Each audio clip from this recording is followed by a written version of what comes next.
მოგესალმებით დარბაზში მსხდომ სტუმრებს, მოგესალმებით ყველა სტუმარს, რომელიც ონლაინ ჩაგვერთო. მადლობას გიხდით, რომ მონაწილეობას იღებთ ამ მართლა ძალიან მნიშვნელოვანი საკითხის განხილვაში. დასაწყისში ვიტყოდი, რომ ალბათ როგორც ყველა თქვენთაგანის, ჩვენი ფიქრებიც არის მიმართული უკრაინისკენ. ის მსხვერპლი, რაც არის უკრაინაში, რომ რა თქმა უნდა მათზე გლოვობთ, ვდარდობთ და დარწმუნებული ვართ, რომ ყოველივე ეს დიდი კატასტროფა, რომელიც ახლა მიმდინარეობს, სიკეთისა და უკრაინის გამარჯვებით დასრულდება. და თქვენ დღევანდელი შეხვედრაც თქვენ მიხვდებოდით, როდესაც უკვე გაეცანით ამ დეკლარაციას, პირდაპირ და ირიბ კავშირშიც არის იმ პოლიტიკურ კატასტროფასთან, რომელიც ხდება. და ძალიან მიხარია, რომ საერთოდ ასეთი დეკლარაცია მომზადა, შეიძლება ითქვას, ცოტა დაგვიანებულიც კი არის, მაგრამ მართლმადიდებელი თეოლოგები გამოეხმაურენ იმ იდეოლოგიას, იმ გამოგონილ თეოლოგიას, რომელსაც რუსული სამყარო ჰქვია და მათ თავიანთი თეოლოგიური შეხედულება მოამზადეს ამ ყოველივეზე. მადლობა მინდა გადავუხადო ილიას უნივერსიტეტის პროფესორს ქალბატონ თამარ გრძელიძეს, რომლის ინიციატივით შედგება ეს შეხვედრა. და თქვენ გექნებათ საშუალება, რომ იმ თეოლოგებთან ერთად, ვინც ამ დეკლარაციაზე ხელი მოაწერა და მას ეთანხმებოდა, იმსჯელოთ, მოისმინოთ მათი აზრი და რაღაც მცირედი წვლილი ჩვენ შევიტანოთ იმ ფიქრში და იმ შეფასებაში, რას ნიშნავს დღევანდელ დღეს ის იდეოლოგია, რაც არის რუსული სამყარო და რას ამბობს მართლმადიდებლური თეოლოგები და თეოლოგია ამ ყოველივეზე. ახლა სიტყვას გადავცემ ქალბატონ თამარს, რომელიც გაუძღვება ჩვენ შეხვედრას. მოგესალმებით ყველას, დარბაზში რამდენიმე სტუდენტია, მადლობთ რომ მობრძანდით ჩვენთან ერთად ხართ. დისტანციურად უფრო მეტი გვესწრება, რაც ძალიან სასიამოვნოა. ვფიქრობ, რომ დროულიც არის და აუცილებელიც, რომ რელიგიის კვლევების სტუდენტებმა განსაკუთრებით განიხილონ ეს საკითხი, იმიტომ რომ ეს თქვენი პროფესია პრინციპში ეს რაც ამ დეკლარაციაში არის მოწოდებული, ეს დეკლარაციის ტექსტი იმედია იცნობთ, იმიტომ რომ წინასწარ გქონდათ გამოგზავნილი, ეს არის ის რაც თქვენ უნდა გააკეთოთ თუ მისდევთ ამ თქვენ არჩეულ პროფესიას მომავალში. ეხლა მე ერთი გვერდი გაზიარებულია უბრალოდ რომ დასაწყისისთვის შესავალს გავაკეთებ. მართლმადიდებელი ღვთისმსახურება განსაკუთრებით ლოცულობს მშვიდობისთვის. მშვიდობისთვის მთელ მსოფლიოში, ეკლესიების კეთილად დგომისთვის და ყოველთა ერთობისათვის. დღეს კი მსოფლიო შეძრულია იმ ომით, რომელსაც რუსეთის სახელმწიფო უკრაინის სახელმწიფოს ტერიტორიაზე ახორციელებს. არანაკლები შეძრწუნების მიზეზი გახდა ის ფაქტი, რომ ომის დაწყების პირველი დღეებიდანვე რუსეთის ეკლესიის წარმომადგენლები მას ერთგვარად ამართლებენ და მხარს უჭერენ. დღევანდელ სემინარში მონაწილეობის მისაღებად აუცილებელია რამდენიმე საკითხზე შეჯერება, როგორც ამ სემინარის წანამძღვრებზე. და სწორედ ეს არის ახლა მოცემული ამ ტექსტში, რომელიც ბოლომდე ესე. პირველი ეს არის ომი არის უკრაინაში. იმიტომ რომ შეიძლება სხვაგვარი ინფორმაციაც იყოს გავრცელებული. 24 თებერვალს რუსეთის სახელმწიფო რუსეთი შეიჭრა უკრაინის ტერიტორიაზე. მეორე ეს არის რომ რა არის რუსეთის ეკლესიის პოზიცია და როლი. ეს არის ამ სემინარისთვის ძალიან საინტერესო და მნიშვნელოვანი. დეკლარაცია, რომლის ტექსტსაც თქვენ იცნობთ, დეკლარაცია ასახავს უსამართლობის განცდას პოლიტიკური მიზნებით ქრისტიანული სწავლების დამახინჯების გამო. დეკლარაციას ხელს აწერენ მართლმადიდებელი თეოლოგები სხვადასხვა ქვეყნიდან. ანუ ამას საერთაშორისო მნიშვნელობა მიენიჭა თავიდანვე ამ დეკლარაციას. დეკლარაციის გამოქვეყნებიდან 2-3 კვირაში არამართლმადიდებელ თეოლოგებს გაუჩნდათ იმ დეკლარაციისთვის სოლიდარობის გამოცხადების სურვილი და გააკეთეს შესაბამისი განცხადება. ეს განცხადება არსებობს ინტერნეტშიც.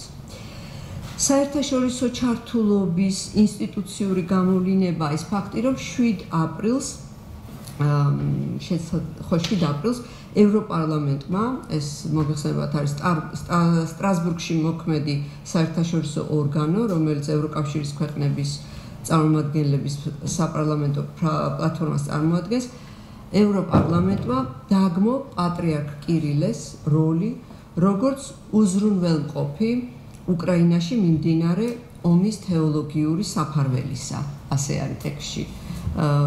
ეს სიტყვა ნახმარი საფარველის ამ შინაარსის. სემინარზე მიღებული ინფორმაციით თქვენ უნდა შეძლოთ პასუხები გასცეთ შეკითხვებს, თუ რატომ ქადაგებს ომის თემაზე უმაღლესი საეკლესიო პირი და რატომაა მნიშვნელოვანი მასზე რეაგირება. ესაა პრინციპში თქვენს მიერ არჩეული პროფესია. ეხლა კიდევ ერთ პატარა ჩანარს გავაკეთებ, ვიდრე ჩვენ ვიდეოზე გადავალთ, ვიდეო რგოლი უნდა მოისმინოთ ინგლისურ ენაზე და იქნება ასევე ქართული თარგმანი სინქრონული. ეს დეკლარაცია გამოქვეყნდა 13 მარტს. 13 მარტი 18 დღე იყო ომის დაწყებიდან და ეს მართლმადიდებელ ეკლესიაში ეს გახდათ დიდმარხვის პირველი კვირა, როცა მართლმადიდებელი ეკლესია აღნიშნავს მართლმადიდებლობის დღესასწაულს. და უბრალოდ ასეც ამბობენ, რომ მართლმადიდებლობის ზეიმი, ასე ქვია ამ დღესასწაულს. ისტორიულად ეს უკავშირდება ხატების თაყვანისცემის აღდგენას ბიზანტიის იმპერიაში თეოდორას იმპერატორობის დროს 853 წელს. რას ზეიმობს ეკლესია? რას წარმოადგენს ეკლესიის სწავლების მიხედვით ეს მართლმადიდებლობის არსი, რომელსაც ეკლესია ზეიმობს ამ დღეს, დიდმარხვის პირველ კვირას?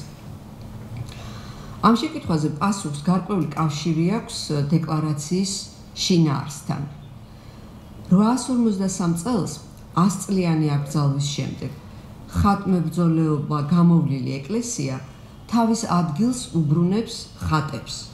ხატების დაცვა, აღდგენა იმავე დროს წარმოადგენდა საეკლესიო ტრადიციის დაცვას და ეკლესიის წიაღში საყოველთაოდ გაზიარებული პოზიციის დადასტურებას, რომელსაც სრული და გადამწყვეტი მხარდაჭერა გამოუცხადა თეოდორამ, ანუ საიმპერატორო ტახტმა. ეს პარადოქსი თუ როგორაა მართლმადიდებელ ტრადიციაში გადაჯაჭვული საეკლესიო და საერო სხვადასხვანაირ გამოვლენებას იძენს ისტორიულ სინამდვილეში. თუ ერთი მხრივ ეკლესია ზეიმობს ხატების აღდგენას იმპერატორის ავტორიტეტით, მეორე მხრივ ეკლესიამ შეიძლება ომში საერო ძალაუფლების გამართლება იქადაგოს. მსგავსი მაგალითები ისტორიულადაცაა ცნობილი და ჩვენი დროისთვისაც, თანამედროვეებისთვისაც. როგორც დეკლარაციის ტექსტიდან მოგეხსენებათ, ეგრეთ წოდებული სწავლება რუსული სამყაროს შესახებ უკანასკნელი წლების მანძილზე რუსეთის ეკლესიის იდეოლოგიური საფუძველი გახდა. ამის შესახებ ახლა თქვენ მოისმენთ ვიდეოს, რომელსაც ამ ვიდეო შედგენილია ინტერვიუდან, მაგრამ თქვენ არ მოისმენთ პასუხებს, კითხვებს, უბრალოდ იქნება პასუხები უკრაინელი თეოლოგის კირილე ჰოვორუნის, რომელიც არის დღეს მართლაც ერთ-ერთი ყველაზე ცნობილი ადამიანი ალბათ, ვინც უკრაინის ომზე და ეკლესიის ჩართულობაზე წერს უკრაინის ომში, იმიტომ რომ ყველა ქვეყანაში ეძახიან, რომ მილაპარაკოს და ამაზე გააკეთოს თავისი კომენტარი. ჩვენ მოვისმენთ მის კომენტარს რუსკი მირზე, ანუ ამ რუსული სამყაროს შესახებ და ამის შემდეგ თქვენ უკვე მოისმენთ სხვა ქართველ თეოლოგებს, რომლებმაც ხელი მოაწერეს, ორი თეოლოგი იქნება ჩაგვერთვება დღეს, სამწუხაროდ მესამე ვერ მოახერხა, რომელიც იყო ანონსირებული, ქალაქში არ იმყოფება დღეს. ორი თეოლოგი ჩაგვერთვება უცხოეთიდან და შემდეგ კიდევ მოგახსენებთ, როგორ წარიმართება ეს სემინარი. ახლა დროა რომ ჩავთოთ ვიდეო რგოლი, თუ შეიძლება. It's sort of the Russian world that the declaration contains.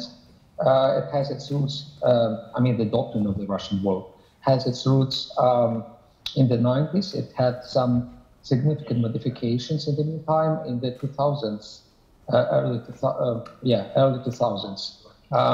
This idea was taken over by the church, and the church elaborated upon this idea and shaped it into a different kind of doctrine, the doctrine which still is still active, and it frames the Russian aggression, the Russian war in Ukraine.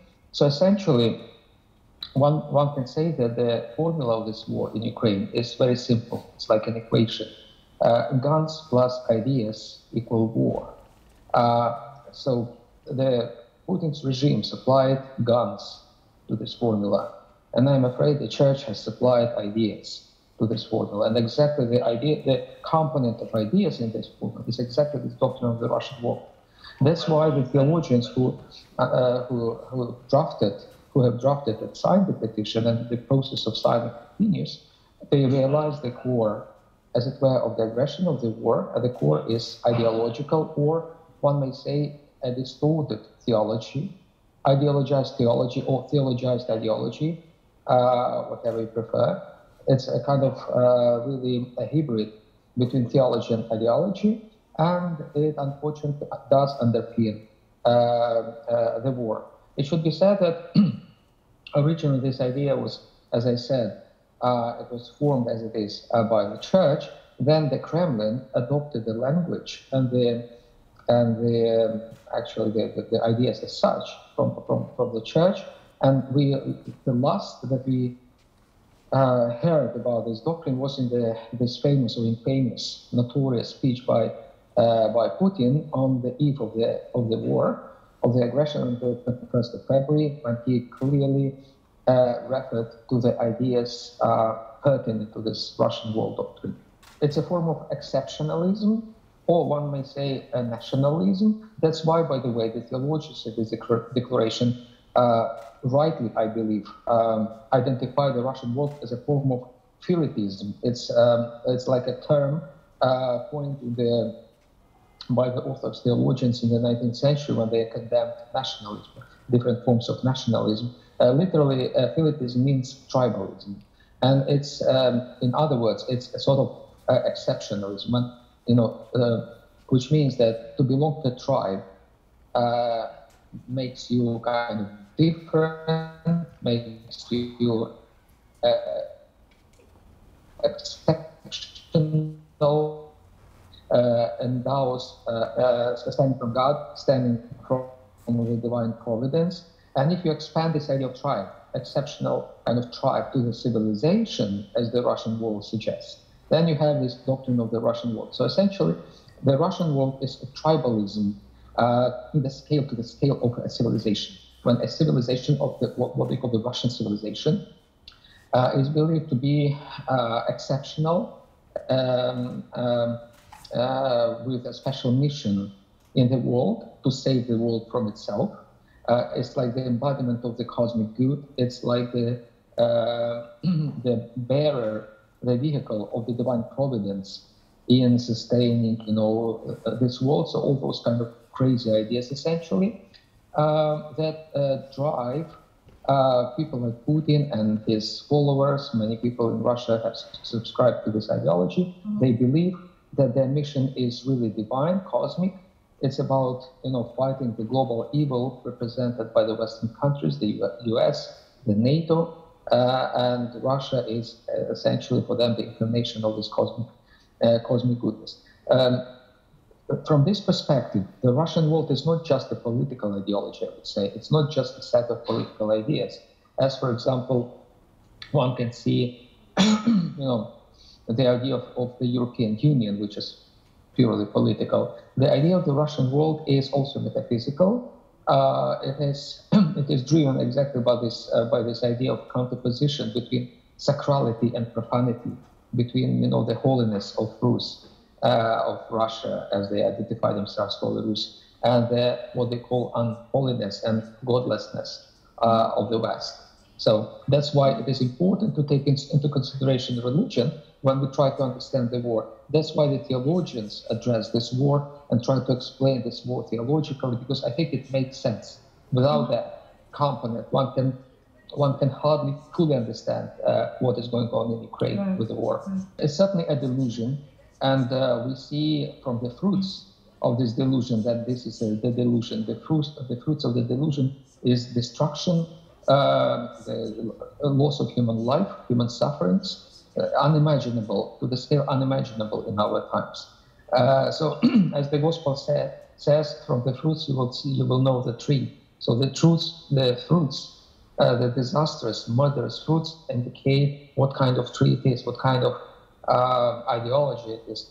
Yes, the Russians believe that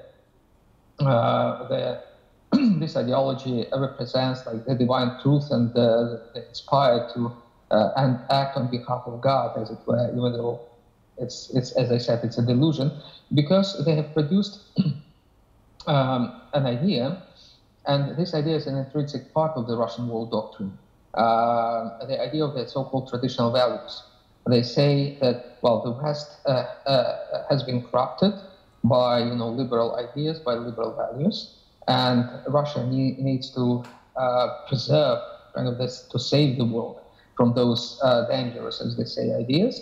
In Russia, they developed this concept of the traditional values that, as they believe, represent the Christian beliefs, and they're conservative, they're anti-liberal.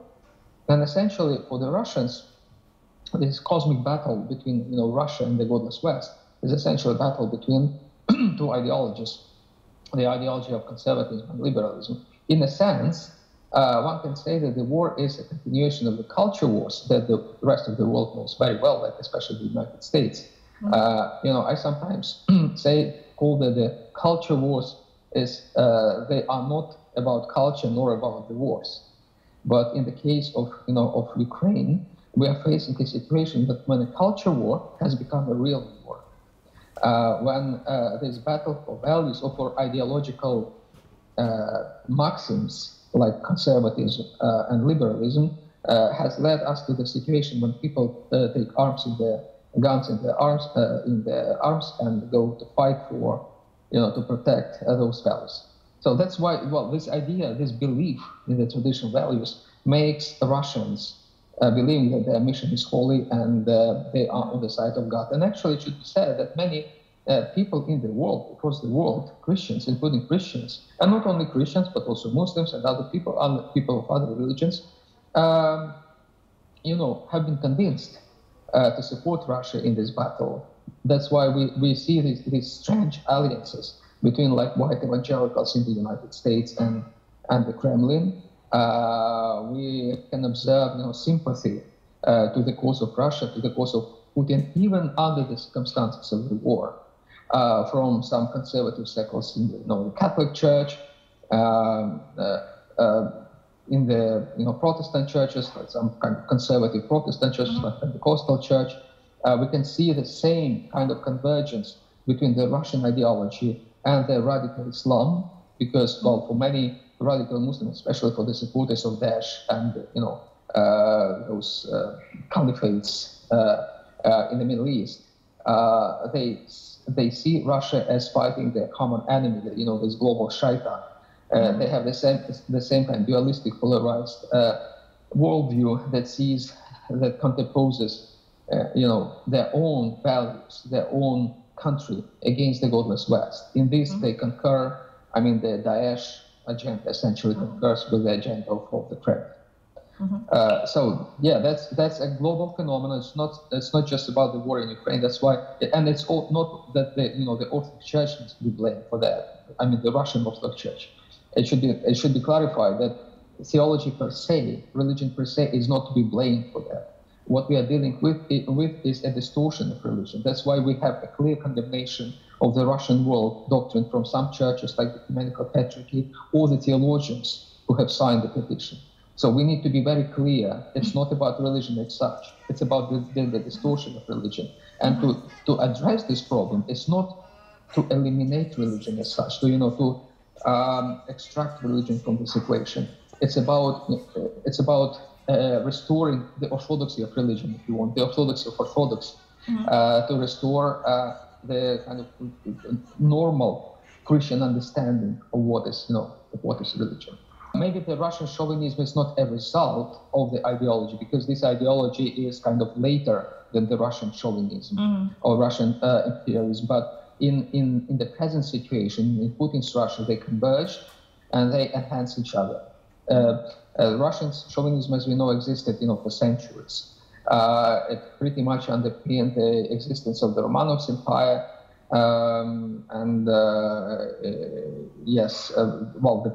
Different peoples suffered in this empire, including Ukrainian people, as we know from our history. But when the Russian world was articulated with this metaphysical dimension, with this idea of traditional values, then the idea of Russian chauvinism was boosted, was upgraded to a new level, to the level of war. And those who identify themselves as Orthodox without belonging or believing, they are, in the sociology, they're called cultural Christians, and they essentially believe in a mixture of ideology and theology, and they exactly support Putin. And that's why Putin employs this language, because he knows this language would consolidate the majority of the Russians around him and around this absolutely meaningless, absolutely murderous campaign war. The Russian world is not exactly a Eurasian ideology. Yes, they converge in many points, but they are not identical. That's why I would say that the main part was played in forming this ideology was played by the church. And I believe personally Metropolitan Kirill at the time, and then Patriarch Kirill, who became Patriarch Kirill, is actually the author of this ideology. That's why this construct was created, which combined a mixture of theological ideas and ideological. The idea was essentially to evangelize people, but it backfired. Instead of Christianizing the ideologized Russian population, this ideology produced a situation of ideologizing the Christian church. So the effect was the opposite, the reverse from what it was expected, and certainly it means that the church has been ideologized, has been Putinized, if you want, as a result of this. And as a result of this, the church needs to be deputinized. Well, Philitism emerged as a result of the processes of a national awakening in the 19th century, the so-called Spring of Nations, that happened in the Western Europe mostly, as we know, and then it also spread to the east, to the territories of the Ottoman Empire at the time, and the Russian Empire. And the idea was basically the following, that if a people, a nation has the ultimate value, so that the religious identity of the people, or the religious kind of status of that people, should be defined by the national identity.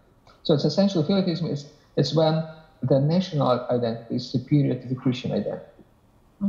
To speak kind of basic, to kind of summarize this idea. And this has been condemned as a heresy. And what we are dealing with in the Russian world is exactly the same, that just because we are, they say, just because we are the Russian world, we are the Russian civilization, we can define what the church is, and we can define how the church should operate. That's why in the spirit of this exceptionalism, for example, the Russians decided to advance to Africa. That is kind of now a minor episode, but it was big before the war, when the Russian church opened its structures in Africa, exactly following this idea that we are exceptional, we are special, we are eligible to do whatever we want in other churches on the other territories, including the ancient church of Alexandria, which had been established by the ecumenical councils in the early Christian era. So this is just a symptom of the phenomenon of the disease of Philitism that brings the national identity, in the case of the Russian world, it's civilizational identity, above any other, including Christian identity and Christian belief. If you remember, for example, the Balkan Wars in the beginning of the 20th century, there were two Balkan Wars in around 1915, 1912 through 1915. Those wars were basically between the Orthodox nations, like the Bulgarians, or Serbians, Greeks, Romanians, and the other way around.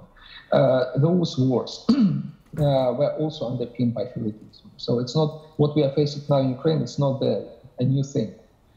It's tragic. It's huge. Probably it's more disastrous than the Balkan Wars, of course. but it's not a kind of something new. And unfortunately, the Orthodox churches did not, reflect properly on the results, on the reasons of those wars, on the wars that existed, that were waged in the 20th century. That's why we have a repetition of those wars. Right. In order to avoid the repetition of the war that we have in Ukraine, we really need to do our homework very well, theologians. We need to deconstruct those ideologies that continue underpinning violence and war. To the process of denazification of theology, or detotalitarianization of theology that emerged in the interwar period in Europe, because the Western theologies, including the Catholic and Protestant theologies, had been affected by the same kind of totalitarian ideas. They had some kind of, I would call them, totalitarian theologies in the 30s, especially. Some Orthodox theologians also concurred with that trend, and the Catholic and the Protestant churches did a very good homework to overcome these theologies after the World War II. They produced what they call the theology after Auschwitz, and we probably need a similar theology after the Ukrainian war, exactly to address the ideological basement of the war, and in order to avoid the repetition of this war again on the same basis. As Christians, we need to be very careful not to venerate, idols, to remember the first commandment of the revelation given to Moses, to not venerate idols, venerate only one God. So that's the advice. That is if you want a solution, a principle of deconstruction of this ideology, which needs to be presented itself as a proponent, as a leader in the process of resistance to globalization. And the result is just the destruction of everything. Look at the Ukraine. This war is really, it's much more, it's different even from the war in the Gulf, which was, live filmed on CNN. This war is documented live on the social media. People see the pictures, and the images of atrocities of death and suffering. The moment it happens, essentially, look at those pictures and see where this kind of rhetoric may lead. The rhetoric, these traditional values rhetoric of the global resistance to globalization, whatever. This dichotomic, dualistic worldview that contraposes different parts of the world against each other. Look at where these ideas may lead to destruction, suffering and death. Ეთილი იმედია რომ ვინც ჩართული იყო, კარგად ესმოდა ეს ტექსტი. არ ვიცი, დამსწრეების თუ მქონდათ იმის საშუალება რომ გაიგოთ ყოველ შემთხვევაში გარკვეული რაღაც საკითხები ალბათ მაინც გასაგები იყო, ხო? აქ იყო საუბარი, ხა უფრო შეჯამებას გავაკეთებ აქ დამსწრე სტუდენტებისთვის, რომელთაც არ ჰქონდათ საშუალება რომ ქართული თარგმანისთვის მოესმინათ, რომ კირილე ლაპარაკობს იმაზე, რომ ეს არის პუტინი ამ ომში უზრუნველყოს იარაღით, ხოლო კირილე უზრუნველყოფს იდეებით, ხო? ეს რომელიც არის ეს რუსული სამყარო.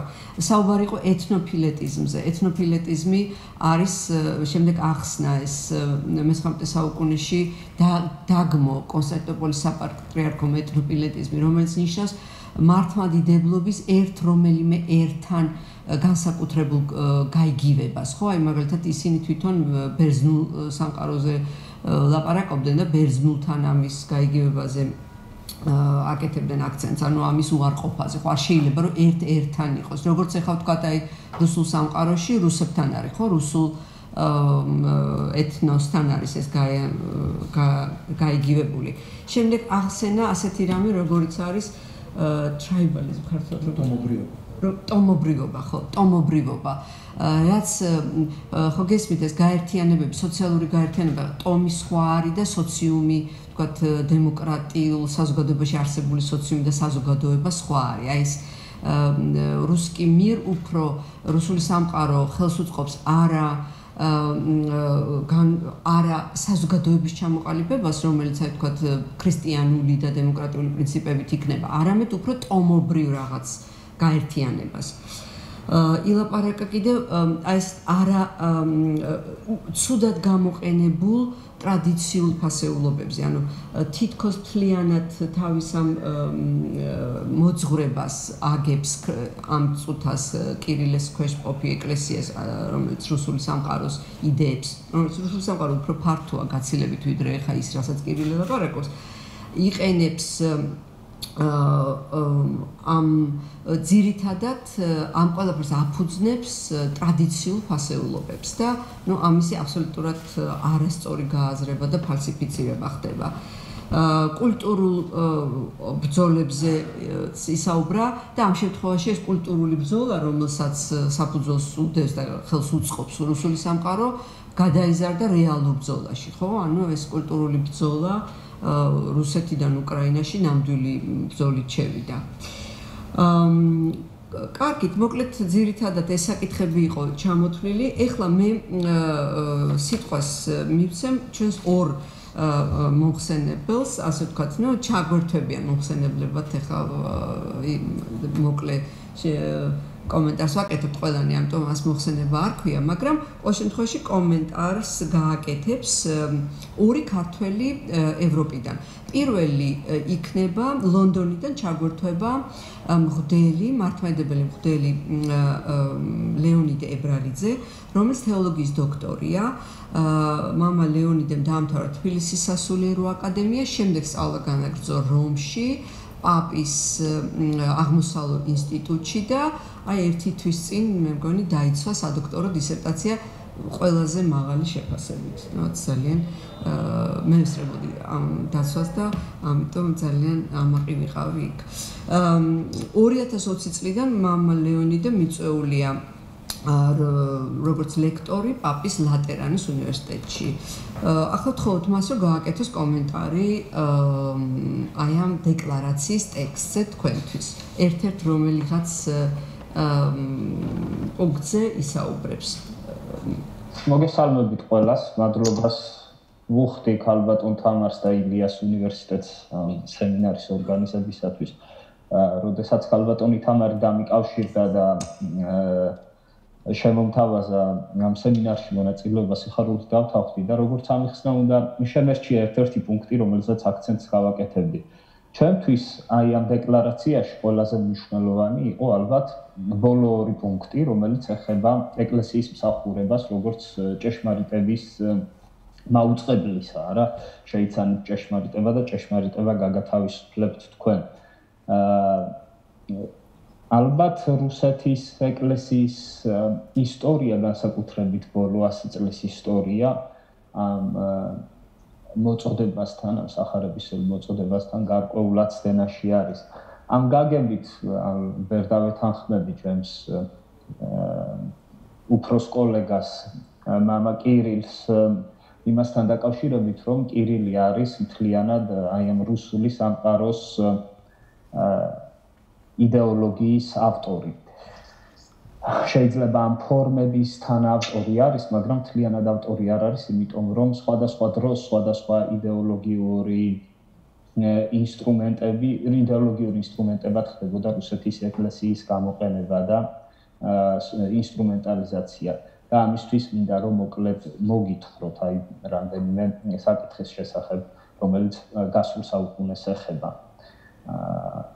მაგალითად საყოველთაოდ ცნობილი არის ეკლესიათა მსოფლიო საბჭოში, საბჭოთა კავშირის პერიოდში რუსეთის ეკლესიის მონაწილეობის მიზნები და მიზეზები, რომ მათ უნდა გაეტანათ იდეა იმისა, რომ საბჭოთა კავშირში არსებობდა რელიგიური თავისუფლება.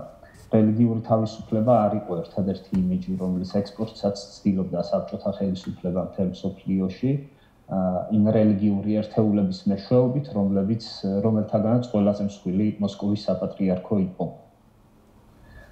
მოსკოვის საპატრიარქო ემსახურებოდა გარკვეულწილად საბჭოთა იმიჯის გაყიდვას დასავლეთში და შეიძლება ითქვას, როგორც ნახავთ დღემდე ასე ხდებოდა.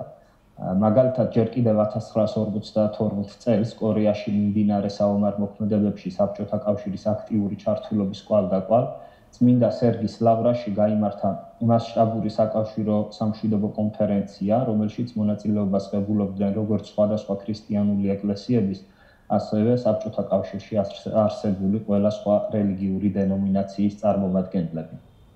1962 წელს კარიბის კრიზისის პირობებში საბჭოთა რელიგიური ელიტის წარმომადგენლებმა, მათ შორის მოსკოვის პატრიარქმა ალექსი პირველმა და სამწუხაროდ საქართველოს კათოლიკოს პატრიარქმა ეფრემ მეორემაც, ხელისუფლების მოთხოვნით მთელ მსოფლიოში დააგზავნეს საგანგებო დეპეშები, სადაც იუწყებოდნენ ახალი დიდი ომის საშიშროების შესახებ და რა თქმა უნდა ამ ომის პროვოცირებაში ამერიკის შეერთებულ შტატებს დებდნენ ბრალს და საბჭოთა ხელისუფლებას წარმოაჩენდნენ როგორც მშვიდობისათვის მებრძოლ მხარეს.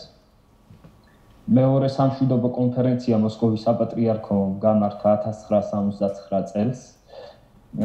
ესეც ის პერიოდია, როდესაც საბჭოთა კავშირი საომარ მოქმედებებს ახორციელებს ვიეტნამში, სირიასა და მოზამბიკში. და რა თქმა უნდა ამ კონფერენციის რაპორტებით საბჭოთა ხელისუფლებას წარმოაჩენენ როგორც მშვიდობისათვის მებრძოლ ხელისუფლებას. 1977 წელს, მაშინ როდესაც საბჭოთა კავშირი სამხედრო მოქმედებებს ახორციელებდა ეთიოპიაში, მოზამბიკში და ანგოლაში, მოსკოვის საპატრიარქომ კიდევ უფრო ფართომასშტაბიანი საერთაშორისო სამშვიდობო კონფერენცია მოიწვია სახელწოდებით რელიგიური მოღვაწენი უკეთესი სამყაროს განიარაღებისა და ერთაშორის სამართლიანი ურთიერთობებისათვის.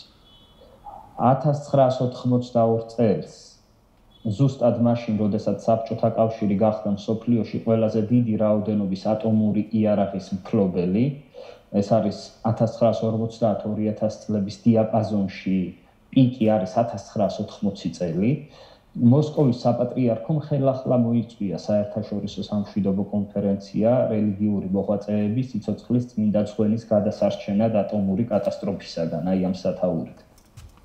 კონფერენციის მონაწილეებს საბჭოთა ხელისუფლება მოსკოვის სოფცენტრში მასპინძლობდა და დოკუმენტალისტიკის სტუდიიდან სპეციალური ჯგუფიც კი გამოყვეს იმისათვის, რომ ეს კონფერენციის მსვლელობა კადრზე აღებეჭდათ და ფილმად ექციათ.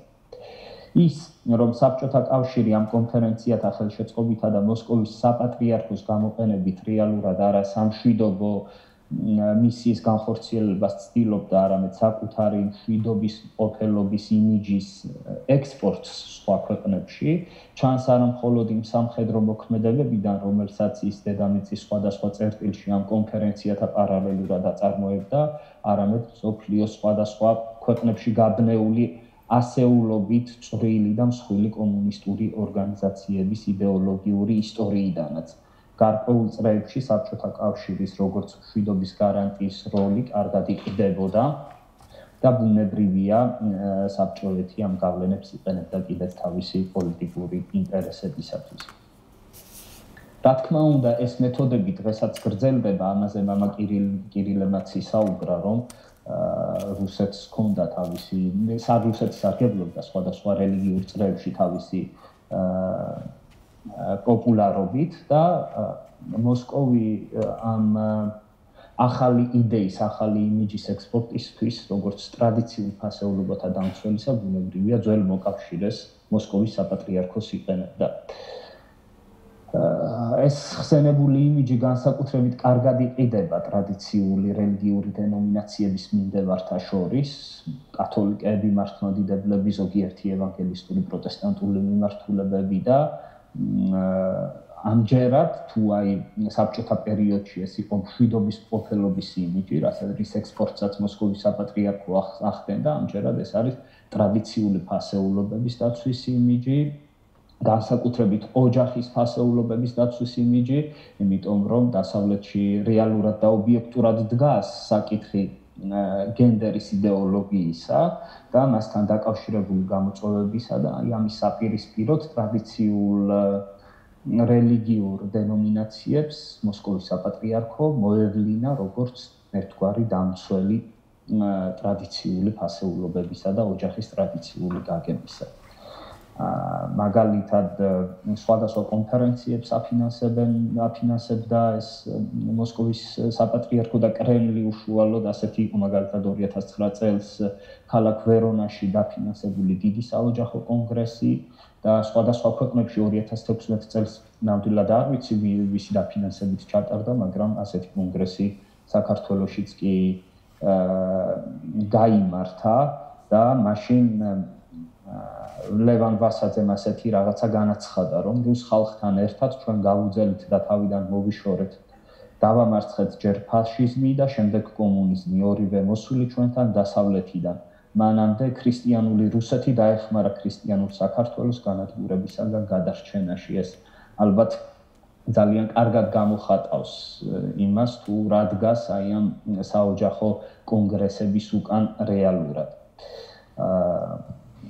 და დღესაც, როგორც ვთქვით, ყველაზე აქტიური ექსპორტი რუსეთის დადებითი იმიჯისა, რომელსაც მოსკოვის საპატრიარქო ახდენს, არის სწორედ ტრადიციული ფასეულობების დამცველისა და სწორედ ამიტომ იყო, რომ პირველი ქადაგება, რომლითაც პატრიარქმა კირილმა ერთგვარი საკრალური განზომილება შესძინა ომის მსვლელობას წარმოთქმული 6 მარტს, უკავშირდებოდა სწორედ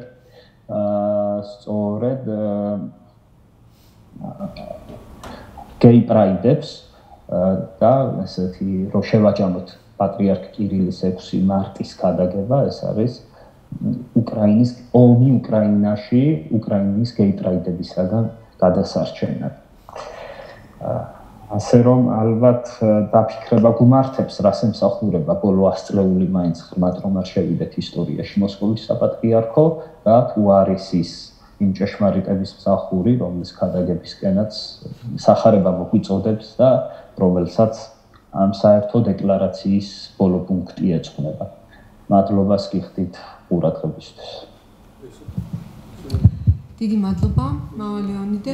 ვთხოვთ რელიგიის კვლევების პროფესორს, ევანგელისტური ბაპტისტური ეკლესიის ეპისკოპოს მალხას სონგულაშვილს თავისი დაკვირვება ამ ტექსტთან დაკავშირებით წარმოგვიდგინოს. ვთხოვთ, მადლობა.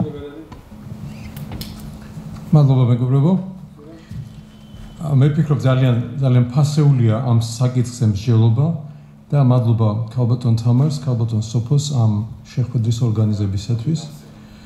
ეს დოკუმენტი ნამდვილად იმსახურებს მსჯელობას, ფიქრს და ვეჭვობ, რომ ეს ერთი შეხვედრა ამ კონტექსტში საკმარისი იყოს ამ დოკუმენტის სრულად გასაანალიზებლად.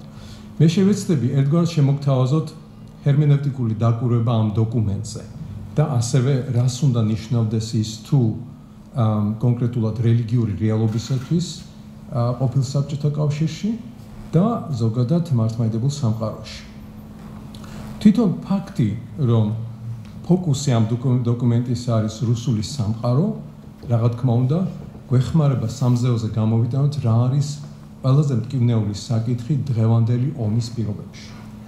სინამდვილეში, ამას შეიძლება ერქვას რუსული სამყარო, მანამდე მას შეიძლება რქმეოდა ევრაზიის იდეოლოგია, მანამდე უფრო ადრე ჯერ კიდე მე-19 საუკუნეში ამას შეიძლება რქმეოდა სლავიანოფილებისა და მონდასავლეთელების ურთიერთობა, კიდევ მანამდე შეიძლება დეკაბრისტებთან ყოფილიყოს დაკავშირებული, მანამდე პეტრედიტთან და ასე შემდეგ. და ბოლო-ბოლოს შეიძლება მივიდეთ მაღალღის ბერთან აბაკუმთან, რომელმაც შემოგთავაზა იდეა მესამე რომისა, რომელიც გარკვეულ ექსკლუზიურობას სთავაზობს რუსულ რელიგიურ სამყაროს. არ აქვს მნიშვნელობა რა ერქმევა მას სახელად, ჩვენ ზოგადად საქმე გვაქვს ექსკლუზიურობის გამოვლინებასთან, რომელსაც ამ ინტერვიუში მამა ხოვორუნი ეძახის ტომობრიობას, მაგრამ ჩვენ რეალურად გვაქვს ასეთი დოკუმენტი, რომელიც გმობს რუსული მშვიდობის იდეოლოგიას, რომელიც პროპაგაციას მიმდინარეობს უკვე კარგი ხანი არის, კირილეს მეშვეობით, რუსეთის პატრიარქის მეშვეობით და ასე მოგვიანებით შევნახეთ, რომ რუსული მართლმადიდებელი ეკლესიის იდეოლოგიური შეთავაზება აიღო და გაითავისა პუტინმა და უკვე 20 წელზე მეტი არის მზადდებოდა ეს ომი უკრაინის წინააღმდეგ. ამას ჰქონდა რა თქმა უნდა თავისი წინაპირობები სამზადი სიტყვასათვის, ეს იყო ომი რა თქმა უნდა ჩეჩნეთში პირველ რიგში, რომელიც დასრულდა იმით, რომ მოსახლეობის 25% განადგურდა და მაშინ რა თქმა უნდა არავის არ მოუღია ხმა და არავის არ გაუპროტესტებია თეოლოგიური პერსპექტივიდან, რომ რატომ ჩვენ არ ვლაპარაკობთ იმაზე, რამდენად მიუღებელი არის ეს ომი. შემდეგ იყო რა თქმა უნდა საქართველოსთან ომი და აქაც თეოლოგიური რეფლექსია არ მომხდარა ამ სამყაროში. მე იყო ყირიმი, არც აქ არ იყო. ეხლა არის უკრაინის ამბავი, თესრული უკრაინის ამბავი და ჩვენ ხედავთ პირველ თეოლოგიურ დოკუმენტს, რომელიც ერთგვარი მერცხალი არის, რომელსაც წესით უნდა მოყვეს გაზაფხული. რა თქმა უნდა, ერთ მერცხალს არ მოყვავს გაზაფხული, მაგრამ საჭიროა ბევრი მერცხალი იმისათვის, რომ გაზაფხული მოვიდეს. გაზაფხული კიდე რა იქნება? გაზაფხული იქნება, რა თქმა უნდა, ამ დოკუმენტს, იმის გამო პირველი დოკუმენტი არის ჩემი თვალსაჩინოდან აქვს ერთგვარი სასოწარკვეთილების განცდა. არა? აბა.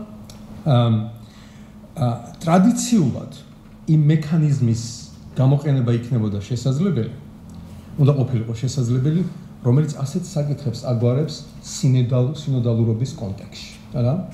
ეს ინსტრუმენტი სასოწარკვეთილებას אומרת ამაში მდგომარეობს, რომ ეს დოკუმენტი თავისი შინაარსით არის სამოქალაქო პოზიციაზე დაფუძნებული და არა ეკლესიოლოგიაზე და არა თეოლოგიაზე.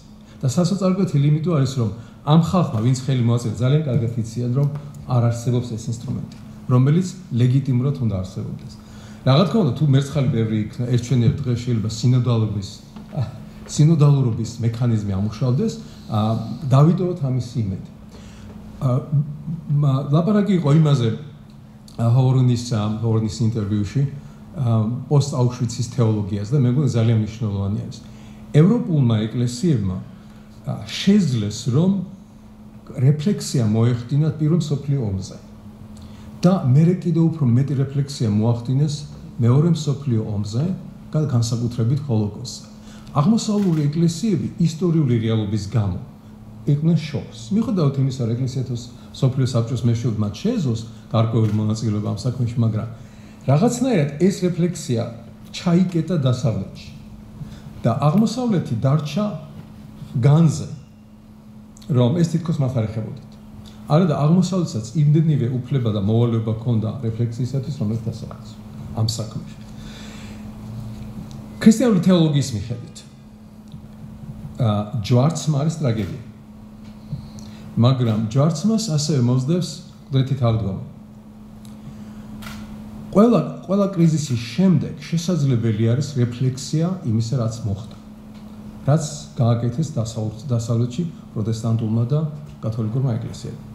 და შესაძლებელია, რომ ამ ომის შემდეგ, რომელიც უკრაინაში მძვინვარებს ახლა, რომელიც მართლა დიდი კატასტროფა არის, შეიძლება დასაბამი მიეცეს რეფლექსიის დაწყებას, რომელიც მოიცავს არა მარტო რუსული იდეოლოგიის გააზრებას, პუტინიზმის გააზრებას. აქ ნათქვამი იყო ამბობდა, რომ უნდა მოხდეს deputinizация. მე მგონი თეოლოგიური პერსპექტივიდან deputinizация კი არ უნდა, უნდა დეკირილიზაცია. იმიტომ რომ იდეოლოგიური ინსტრუმენტი შესთავაზა სწორედ კირილმა ამ ომში. მოდი იმედი დავიტოვოთ, რომ ამ ომის შემდეგ, რომელიც იმედია დამთავრდება მალე. ეს ყველაზე კარგი სიტყვა იყო, მალე, იმედია მალე დამთავრდება, იქნება ამ თეოლოგებმა, ვინც ხელი მოაწერეს ამ დოკუმენტს, ამ თეოლოგებმა, რომელმაც არ მოაწერეს ხელი, მაგრამ თანაუგრძნობენ, ერთად დაიწყონ ფიქრი, თანამშრომლობა ყველა საღადმოაზროვნე თეოლოგთან, სასულიერო პირთან, ეკლესიასთან, იმისთვის, რომ დაიწყოს პროცესი, რომელმაც შეიძლება მოახდინოს დიდი თეოლოგიური რეფლექსია, არა მარტო ამ კონკრეტულ საკითხთან მიმართებაში, არამედ მართლმადიდებლურ ეკლესიაში არსებული ტომობრიობის გასააზრებლად და ასევე ნაციონალიზმის გასააზრებლად, რომელიც ჯერ კიდე 870-იან წლებში იყო დაგმობილი როგორც ფილეტიზმი 15-დან 1 ეკლესიის ფარგლებში, რომელსაც რა თქმა უნდა ფართედ გასვლა ჭირდება. ამიტომ მე მესმის დროში შეზღუდულები ვარ, მე ვულოცავ ამ დოკუმენტის შემქმნელებს ამ დოკუმენტს, ხელმომწერებს, მაგრამ იმედს ვიტოვებ, რომ ეს იქნება პირველი მერცხალი იმისათვის, რომ მოხდეს დიდი რეფლექსიის დაწყება ყველაფრისა, რაც რელიგიასთან, ეკლესიასთან, თეოლოგიასთან, იდეოლოგიზირებულ რელიგიასთან არის დაკავშირებული დედამიწის სამკუთხედში. დიდი მადლობა. დიდი მადლობა, ძალიან საინტერესო და ესეთი ღრმა სერიოზული კომენტარისთვის. რასაკვირველია, აღმოსავლური ეკლესია ძალიან დიდ დანაკლისს განიცდის იმისა, რომ სოციალური სწავლება არ აქვს დამუშავებული კარგად, ანუ არ არსებობს, უნდა ითქვას. და კიდევ ეს ნაციონალიზმი, რომელიც ბევრ სხვა ეკლესიოლოგიის ბევრ სხვა საკითხთან არის გადაბმული მართლმადიდებლობაში, არ აძლევს მას საშუალებას ან არ უქმნის კარგ პირობებს, სათანადო პირობებს იმისა, რომ მოახდინოს რეფლექსია მოდერნიზმის. მოდით აქედან დავიწყოთ და შემდეგ უკვე სხვა რამის. კარგი, ეხლა მე მგონი გურამი უკვე მზად არის, რომ დაგვიბრუნდეს არა და მივცეთ სიტყვა გურამს ისე თუ შეიძლება. მე შეიძლება ითქვას, რომ ყველა მონაწილეს ვეთანხმები, ძირითად ასე ვთქვათ, მონახაში, რომლებიც მათ წარმოადგენს, არა მხოლოდ ამ კონკრეტული დეკლარაციის ირგვლივ, არამედ ზოგადი სიტუაციის გარშემო, განსაკუთრებით მინდა ხაზი გავუსვა მამალეონიდეს ნათქვამს, რომ პრობლემა არ არის უბრალოდ პუტინში, ან პრობლემა უფრო მეტად ვრცელია და ეს უფრო მეტად მიდის ღრმად რუსულ იდეოლოგიამდე, ვიდრე რიგით პუტინის ან რიგითი კირილის პიროვნებაზე. მე მინდა რომ თქვენ ყურადღება გავამახვილო ახლა ამ დეკლარაციის მეორე პუნქტზე, რომელშიც წერია, რომ მიაგეთ კეისარსკეისისა და ღმერთს ღვთისა. ცნობილი პუნქტი, ძალიან ცნობილი სახარებისეული პასაჟი, რომელიც საკმაოდ ხშირად არის ხოლმე ციტირების ობიექტი, თუმცა აგერ უკვე 21 საუკუნეა ჩვენ და ამ შემთხვევაში მე პირადად ჩემი კონფესიური კუთვნილებიდან ვიტყვი, მართლმადიდებლებს გვაქვს ძალიან სერიოზული პრობლემა ამ მუხლის სწორად გააზრებასთან დაკავშირებით და ამ მართლმადიდებლებში შევდივართ, რა თქმა უნდა, ქართველების და მე ვიტყოდი, რომ ქართველებს ბევრად სერიოზული პრობლემა გვაქვს, ვიდრე თუნდაც იგივე სხვა ეკლესიებს ან თუნდაც სხვა ერებს. ერთი შეხედვით ძალიან მარტივი პასაჟია, ძალიან გარკვევით ამბობს ქრისტე თუ რა უნდა მოხდეს. დღევანდელი ტერმინებით რომ ვთქვათ, ეს პირდაპირ ასე ვთქვათ მოწოდება, პირდაპირ გნებავთ-კურთხევა ინსტიტუციური სეკულარიზმის შესახებ, რომელიც ამ ფორმით ეს ტერმინი მაშინ არ არსებობდა, თუმცა მოვახერხეთ ჩვენ, რომ ამ ფრაზას შევძინეთ საკმაოდ განსხვავებული ინტერპრეტაციები და 21 საუკუნეა მის ირგვლივ ტრიალებს. ძალიან მარტივ რაღაცას გვეუბნება ამ შემთხვევაში ქრისტე, რომ ერთ მხარეზე არის სარწმუნოებრივი საკითხი, ერთ მხარეზე არის საეკლესიო საკითხი, მეორე მხარეზე არის სახელმწიფო საკითხი, ჩვენ შემთხვევაში ხელისუფლება, მთავრობა და რომ რა თქმა უნდა ამ ორივე ინსტიტუტს უნდა ჰქონდეს რაღაც საერთო მახასიათებელი, საერთო ღირებულებები, თუმცა მათი ერთმანეთში ჩარევა და მათი ეს ინსტიტუციური აღრევა არის ყოვლადაუშვებელი და თუ ქრისტეს ნათქვამი ჩვენ კარგად ვერ გავიგეთ, უნდა გადავხედოთ საქართველოს ისტორიას, თუნდაც საქართველოს უახლეს ისტორიას, რომელიდანაც ძალიან კარგად წინდება, რომ ამ ასე ვთქვათ ბალანსის დარღვევა არ აქვს მნიშვნელობა ერთ მხარეზე უპირატესობა მიენიჭება სახელმწიფოს, მეორე მხარეს მიენიჭება უპირატესობა ეკლესიას. ცნობილი ტერმინები რომ გამოვიყენოთ, იქნება ეს კეისარო-პაპიზმი თუ პაპო-კეისარიზმი. ორივე შემთხვევაში ეს საბოლოო ჯამში ტრაგიკულად აისახება როგორც ეკლესიაზე, ასევე სახელმწიფოზე და ეს ასახვა ყველაზე ცუდად მოქმედებს მრევლზე, რომელიც ამავდროულად არის სახელმწიფოს მოქალაქე და ყველაზე მეტად მტკივნეულად ამ პრობლემას განიხილავს და პრობლემას იღებს სწორედ მრევლი. მე ძალიან მეხარია, რომ ილიას უნივერსიტეტს აქვს საკმაოდ სერიოზული მიზნები ან თუნდაც ჩატარებული კვლევები სეკულარიზმის შესახებ. მე ვიტყოდი, რომ ესაა საკითხი, რომელიც დღეს ყველაზე მეტად გვჭირდება საქართველოში, მისი კარგად გააზრება, მისი კარგად ჩამოყალიბება და რა თქმა უნდა საჭიროა მომავალში ის კვლევრები, ის რელიგიის შესწავლით დაინტერესებული პირები, რომლებსაც ეს კონცეფტი ექნებათ გააზრებული.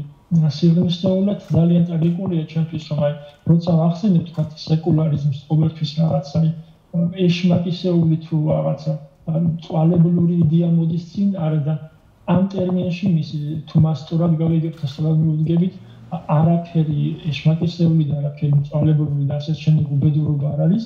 პირიქით იგია ის იდეოლოგია, ის კურთხევა, ის მმართველობა, რომელიც ქრისტემ ჩვენ მოგცა და მნიშვნელოვანია ვთქვათ ისიც რომ ჩვენ თუ გადავხედათ არა მხოლოდ ქრისტეს პერიოდს, არამედ მის შემდგომაც მონაწილეები აპოლოგეტების ხანას ერთ-ერთი მთავარი მახასიათებელი, რასაც ისინი ითხოვდნენ იმ პერიოდის რომაული ხელისუფლებისგან იყო ის, რომ ხელისუფლება იმ პერიოდში არ ჩარეულიყო მორწმუნეების რელიგიურ გზნობებში, რელიგიური ამბების გამოხატულებაში და ისინი თავისუფლად ამბობდნენ, რომ არც მორწმუნეები არ ჩაერეოდნენ სახელმწიფო საქმეებში.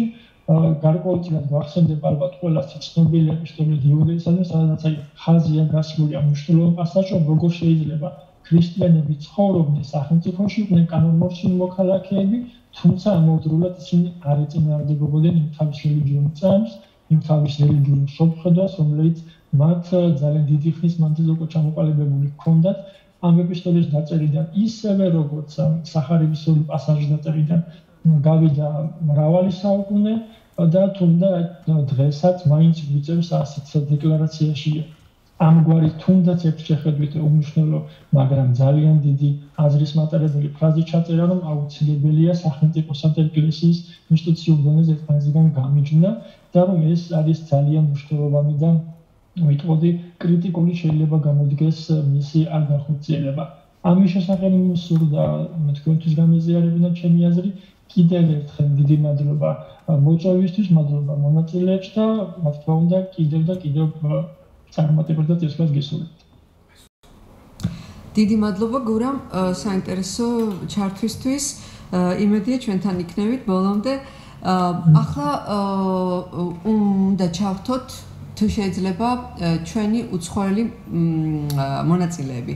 ერთი იქნება ცოცხალი ჩართვა კირილე ჰოვორუნის, რომლის ვიდეოც თქვენ მოისმინეთ ინგლისურად და ეხლა თარგმანი გვექნება მსმენელებისთვის, ისევ ხო, არ არის კიდევ საშუალება რომ აქ დარბაზში მოისმინო, არა. და შემდეგ ჩაერთვება პავლო, ასევე ჩაერთვება უკრაინელი პავლო სმიცუკი, რომელიც ლვოვის უნივერსიტეტის პროფესორია და იქ ეკუმენიკური ინსტიტუტის დირექტორია, მაგრამ ამჯერად ამერიკის შეერთებულ შტატებშია. მოკლედ ეს ორი უკრაინელი, კირილე არის მართლმადიდებელი მღვდელი და პავლო არის ბერძნული წესის კათოლიკე ლვოვიდან. We've been here now for about an hour, more than an hour.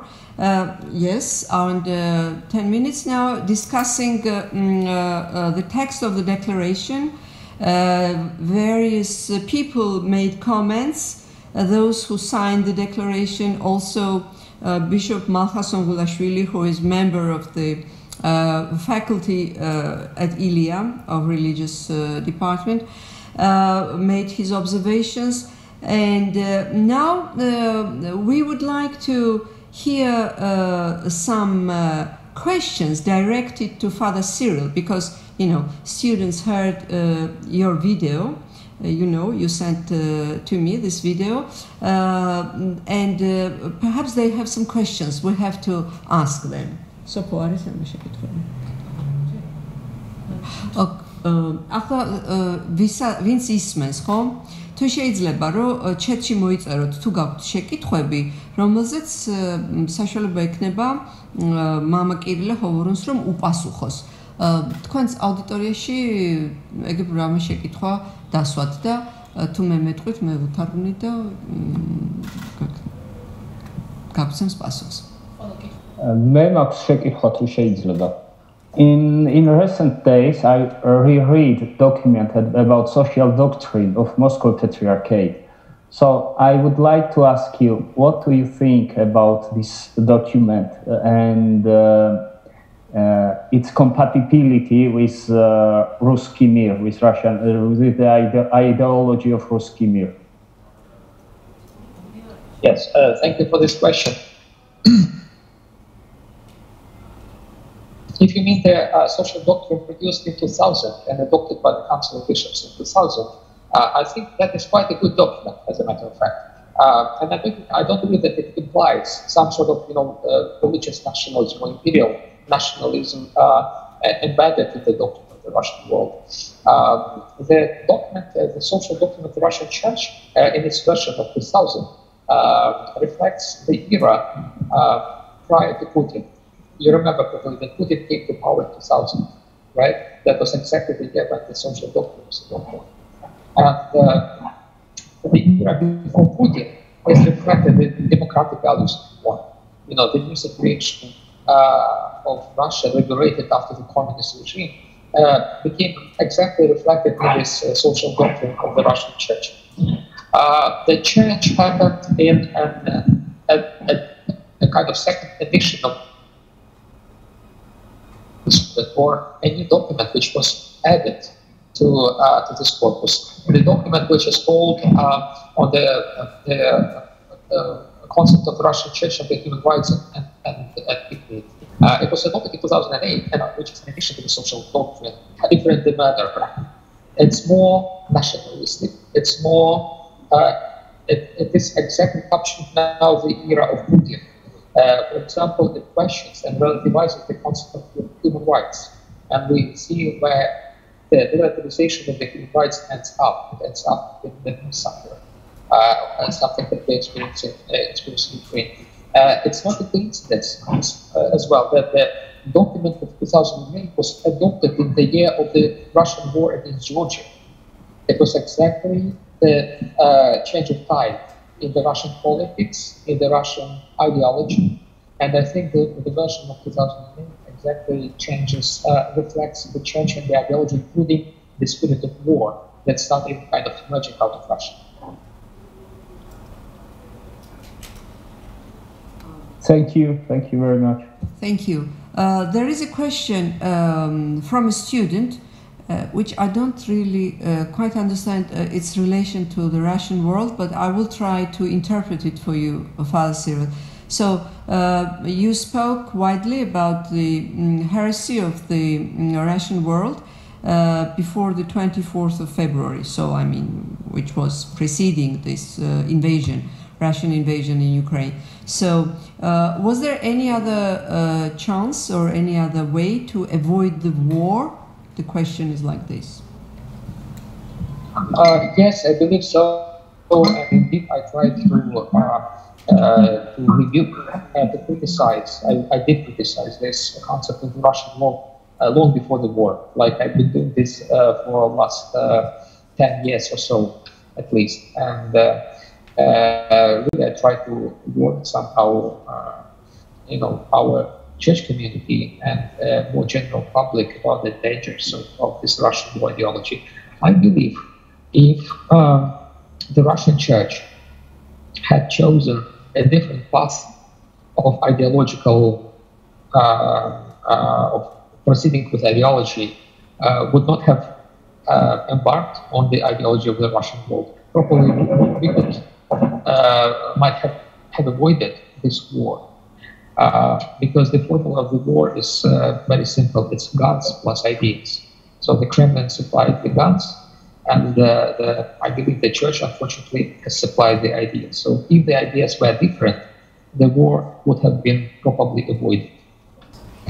Thank you. Perhaps now we'll ask Paolo to make a short comment on the document and perhaps also on what you know really from the grounds, in Lviv. Lviv is more or less a safe place now, but there are no safe places in Ukraine, or maybe even in Europe at the moment. Yeah. So could you please tell us a little bit, share with us your observation about the significance of this declaration? Yes, thank you very much, Tamara, for the invitation, and it's always a pleasure to speak to a Georgian public. I'm not in Ukraine right now, so I can't share with you what is going on, but I would like to comment a little bit on the document, on the declaration, and then maybe develop slightly one point about to question the cosmopolitanism, of the Russian world. So first thing I want to say that I believe that this declaration is useful not only as an instrument of critique of the Russian world, but also as food for reflection for other churches and for other traditions.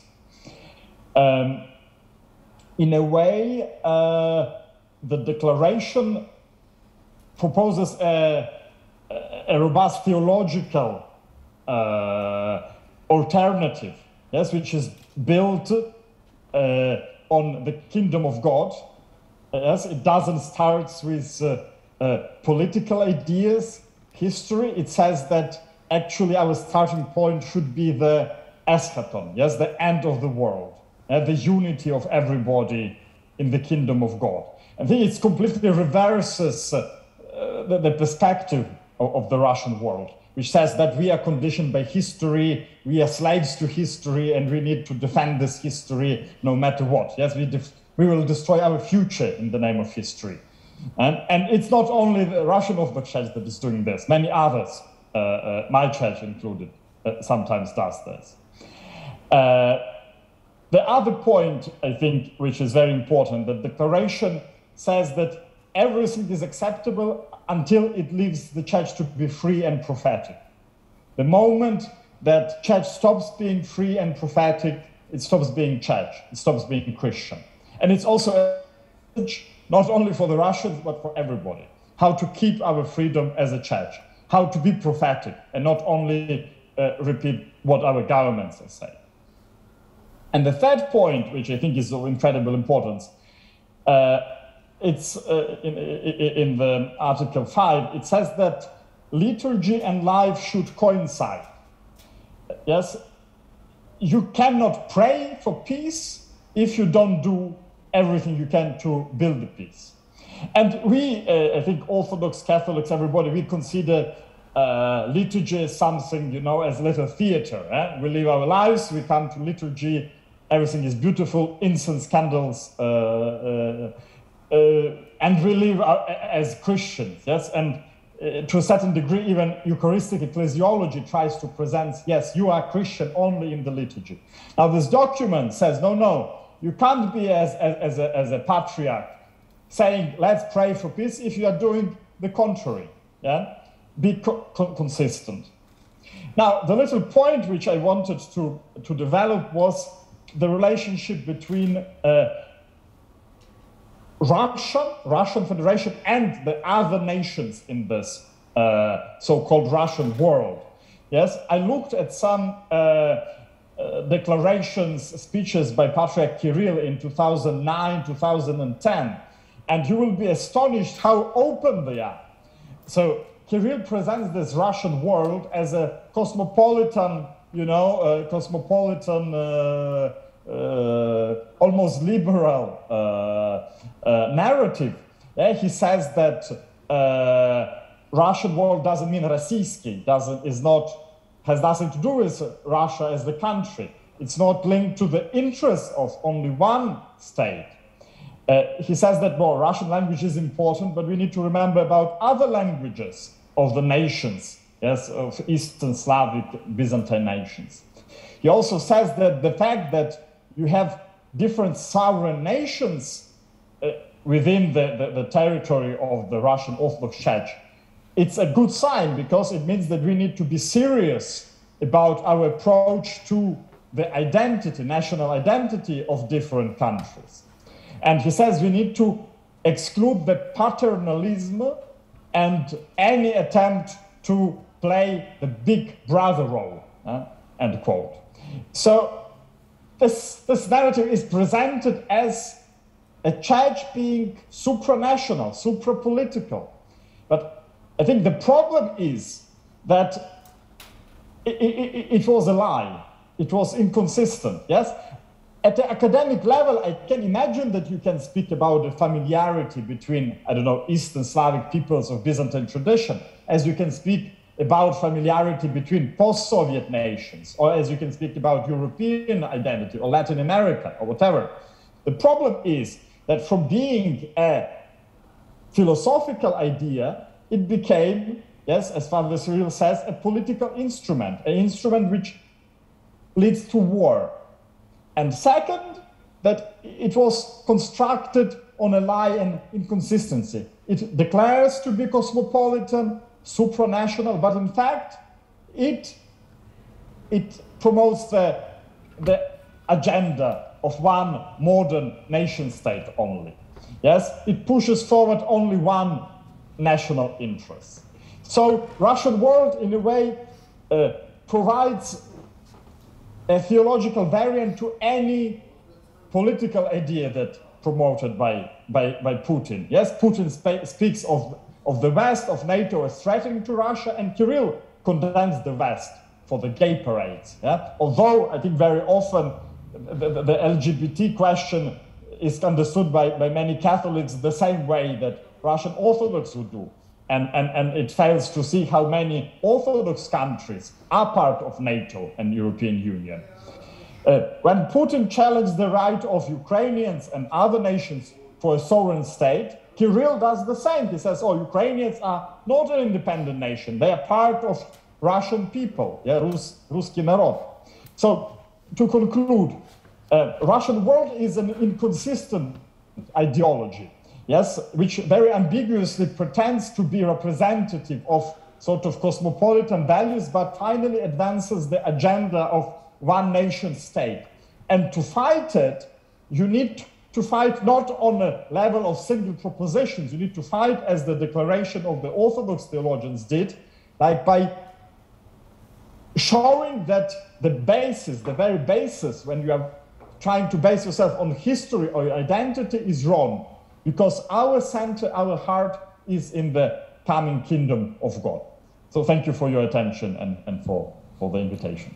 Thank you so much, Paolo. That was very, energizing at the same time. Interesting. Yes, thank you. So now here is one question. I guess Father Cyril could answer this question. Do you hear me, Father Cyril? Are you with us? Okay, but because this question, I can partly answer this, but I think Father Cyril could give a better answer. Yes, okay, you're there. Wonderful. Okay, so the question goes like this. A student, yes, writes that he, wait a minute, it went. Yes, he's writing about asking a question if themes and this actually the rejection or the criticism of the Russian world, which is given in the declaration, is something of an interest of a wider public in Russia, especially in the church. I mean, if people ordained or lay in the church are interested, and if they are not, then what is the practical side of having this? How can you apply this to anything in Russia? In a peculiar way, it's like the period of declarations. The declarations like mushroom, and appear new declarations. We just want to mention, for example, one of them that followed the Oxford Declaration, which followed the Declaration, and it was adopted in Oxford. They're exactly on the topics of religious nationalism and populism. And it also has received a huge spin. So everyone is now, mass media globally, they speak about these declarations, and major newspapers and outlets like the Wall Street Journal or Reuters or Associated Press, they all of a sudden they became interested in such declarations. I think it's a bit, probably the interest does not show to be the same strong in Russia, probably because of the sanctions and probably because of the inaccessibility of some means, but certainly the declarations continue to emerge. I just want to mention a statement which appeared several weeks ago, signed by the priests of the Russian Church. And it was written in Russian. Recently, just literally like a day ago, a declaration with the condemnation of the leadership of the Russian Church, which mentioned in Ukraine, and it was addressed to the primates of the Orthodox churches. And I think that declaration is open for signing also by the clergy of the Russian Church. So I think it's like almost like a period of declarations, I would say, and they somehow cover, the Russian public and the Russian Church. So we will see what will come up out of that. Thank you. Thank you. Yes, actually, in the beginning of this meeting, I mentioned that there was another statement in support of this declaration. Signed by a non-Orthodox priest. Also, on the 7th of April, I'm sure you've heard about it, that the Euro Parliament signed, not signed, but wrote in the declaration on Ukraine that they think that Kirill's help in the moral side of the war, they use another word, the wording is different, is quite important and significant. So, yes, in a way, this declaration played its role, or, it was not for nothing that this declaration was created and so many people signed it. Yeah. So I'll try to say this in Georgian now. Ukrainian church means that autocephaly of the autocephalous Church of Ukraine, is it recognized by Western countries? But how countries? I don't know. The question is a little bit vague because. I will explain it in Georgian. Orthodox churches in the West cannot recognize it without their priority. So it's not up to the West or the East in this case. It's up to the jurisdiction. Depends on the jurisdiction. If jurisdiction recognizes, like Church of Greece or Church of Alexandria or Church of Cyprus, yes, then. If we consider them Western countries, then Western countries do recognize them. Okay, good. For clarification, that the question related to the Protestant and Catholic churches, I think it's not up to those churches to recognize, but what a kind of recognition that may come from the Western churches is through the World Council of Churches.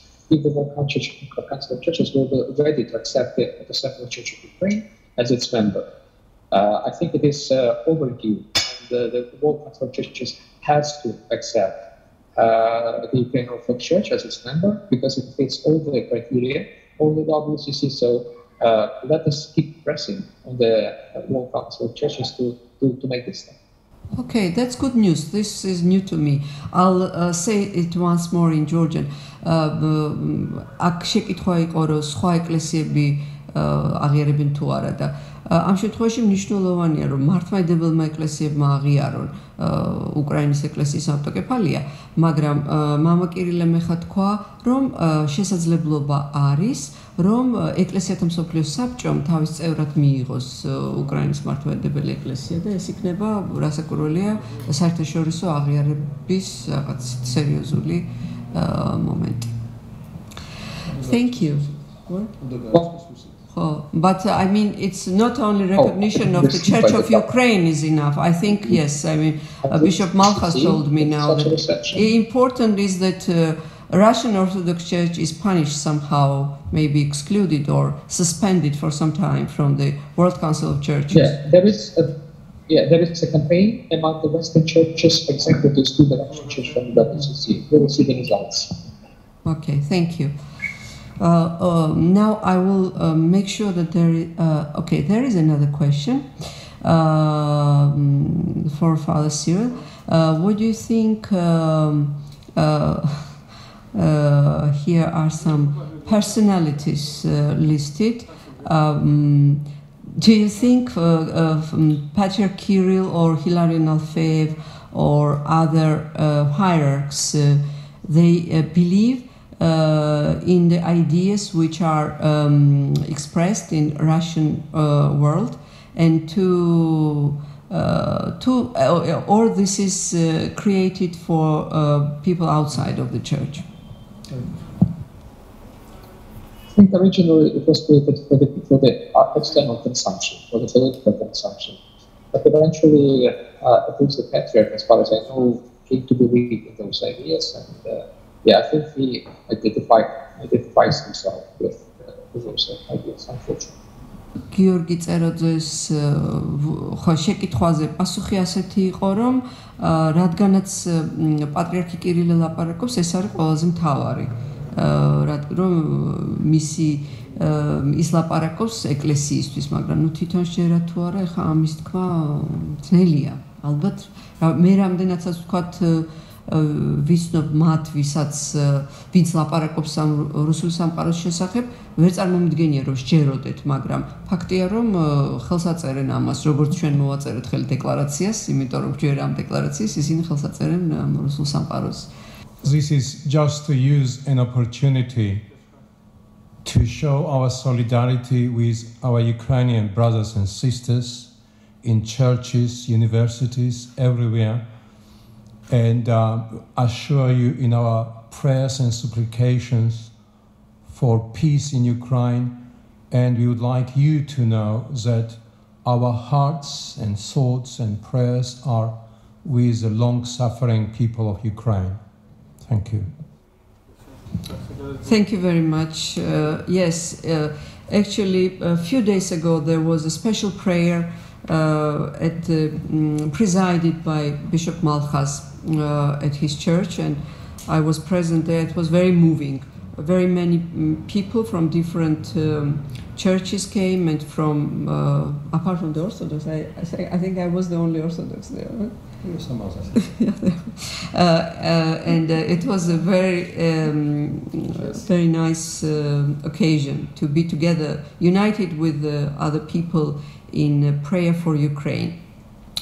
I would like to express really my sincere thanks to both of you, Father Cyril and Pablo, for taking part in this seminar. This is not a big event, as you know, so this was done only for the students of this faculty, and it makes your participation even more significant and special, because both of you speak to bigger audiences and to more important people than we are at the moment, but I hope that you will be also our guests in person, and you'll be able to talk to us in person in the near future. Thank you very much indeed.